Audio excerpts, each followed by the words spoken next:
آیا تفاوت فرسودگی شغلی با افسردگی رو میدونید چیه؟ آیا راه حل گذر از این چالش فرسودگی شغلی رو میدونید چیه؟ اگه جوابتون به این دو سوال نه هست، این ویدیو مال شماست تا آخر ببینید. سلام دوستان، وقتتون بخیر. بحث فرسودگی شغلی رو ادامه بدیم. فرسودگی شغلی و افسردگی دو تا شرایط متفاوت هستن، اگرچه ممکنه برخی از علائمشون شبیه به هم باشه، ولی کاملا دو تا مقوله جدا هستن.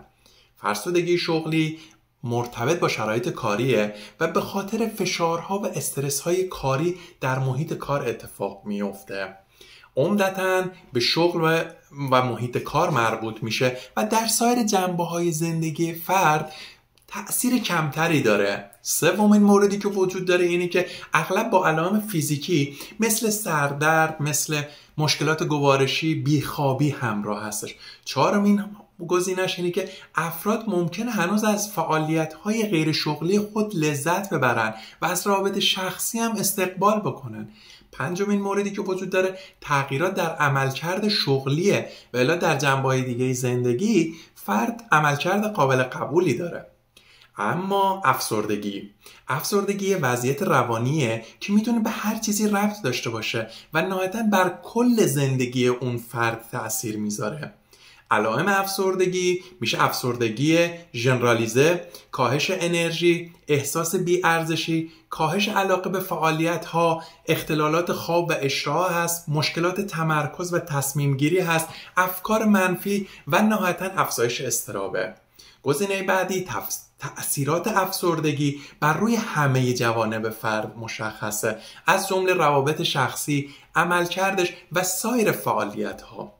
مورد بعدی اینه که افراد ممکنه به علاقه و انگیزشونو به روابط شخصی خودم از دست بدن و احساس بیخوابی و خستگی برشون غلبه کنه و نهایتاً تغییرات گسترده در عملکرد فرد در همه ابعاد نمایان میشه. حالا بریم ببینیم راه حل گذر از این چالش فرسودگی شغلی چیه؟ پیشنهاداتی بر اساس گزارش رفاه از گالاپ اومده بیرون که چند تا مورد اشاره کرده. اولین موردی که اشاره کرده میگه نسبت به علائم افسردگی شغلی در تیم خود هوشیار باشید. یعنی شما به عنوان مدیر تیم باید اینو در نظر بگیرید و رفتارهای سمی رو مانیتور بکنید و در جلساتی که با کارمندتون دارید اینو به عنوان یکی از موضوعات واجب تبدیل کنید که در موردش صحبت کنید. دومین مورد، مدیران سوء استفاده‌گر رو باید حذف بکنید. مدیرهایی که یه مدیر میتونه یه محیط بسیار خوب و ایمنی رو به وجود بیاره، ولی افرادی که در این مقوله شکست خوردن ممکنه کاری بکنن که اون فرد یا اون کارمند به سمت فرسودگی شغلی بره. گزینه بعدی اینه که ارتباطات و صمیمیت‌ها رو در محیط کار افزایش بدیم. باید سعی بکنیم یه کاری بکنیم که افراد و کارمندان از همدیگه حمایت بکنن، یه محیط مورد اعتماد به وجود بیاریم که اون فرد خالی نشه و دچار فرسودگی شغلی نشه. گزینه بعدی اینه که مهارت مدیرامون رو در جهت رهبری پیش ببریم، نه در جهت ریاست شدن. یعنی ما باید یه کاری بکنیم به اینها آموزش بدیم و طرز تفکرشون رو در راستای لیدر بودن باشن، نه در راستای باس یا رئیس بودن. و گزینه آخری که پیشنهاد دادن روی رفاه کارمندان تمرکز بکنیم. سعی کنیم براشون یک سری آموزش‌های تاب‌آور، یک سری کارهای فعالیت‌های ورزشی براشون انجام بدیم که اونها بیشتر در رفاه باشن.